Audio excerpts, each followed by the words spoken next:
Hey Stepmoms, it's Sarah Patterson from Social Stepmom, and again, our guest blogger, Ainsley Kerr. By the way, I love your blazer. Nice job, Ellie Mae. Today we're going to be speaking about hot topics and feeling alone as a stepmom.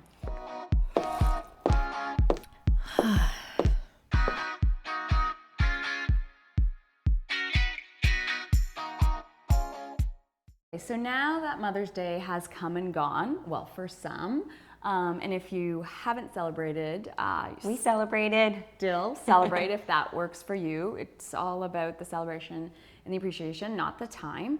But last week I had the honor of being on breakfast television, and we were discussing a very controversial topic. The Albert McMahon Elementary School sent a letter to the grade 1 and 2 class saying that the children wouldn't be partaking in Mother's Day and Father's Day gift making. And this stirred up a lot of emotion. So an elementary school in Canada has decided to ban any activities related to Father's Day or Mother's Day this year. And they actually sent out a note to parents, and I want to read you part of it. This was Albert McMahon Elementary School in British Columbia. They say, "Dear parents, as Mother's Day and Father's Day approach, we have met as a primary grades 1 and 2 team to discuss our core values. In an effort to celebrate diversity, inclusivity, and also nurture our students who are a part of non-traditional families, we have decided to encourage those celebrations to take place at home. Due to this, the children will not be making gifts at school to give on Mother's Day and Father's Day, and we feel each family knows the best way to celebrate with their own family." So I followed the story and your appearance on breakfast television, and it was something that was very much discussed both amongst mums and stepmoms on social media. But quite often, it's more often a chord that's struck with stepmoms about the idea of whether what you're doing is right or wrong, and how do you know? I believe that most stepmoms can probably relate to the challenges of the fine balancing act, which is sort of what we go through each day, from trivial things like the flow of clothes from house to house.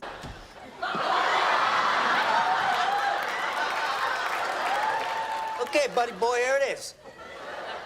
You hide my clothes, I'm wearing everything you own. To calendars and scheduling. 5:30, jazzercise. 6:30, dinner with me. I can't cancel that again. 7 o'clock, wrestle with my self-loathing. I'm booked. To more serious stuff like managing feelings, to just knowing if you're doing the right thing as a stepmom. Right, the right thing. That is the question, right? So how do you know if you're doing the right thing? $1,000,000 question, in my opinion. Well, you don't. And that's what can be so frustrating.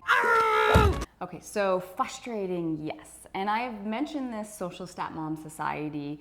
And so what I've done is I've started a Facebook group called Social Stepmom Facebook group. And it's a little bit of a sneak peek of what's to come through the platform for Social Stepmom Society, where we will be able to put people face to face. That's amazing, Sarah. So you have one place for stepmoms to go together to make our lives a little bit easier, to make ourselves better stepmothers, better partners. And communicating. And Yes. It's free. So you can go to the Social Stepmom Society Facebook group, where we'll have tips and tricks and tools. And if you need to know something and someone else wants to help, give what works for them, because not everybody, what's going to work for some may not work for everybody. What works for me might not work for you or whoever else. So yeah, we've launched and we're getting that going.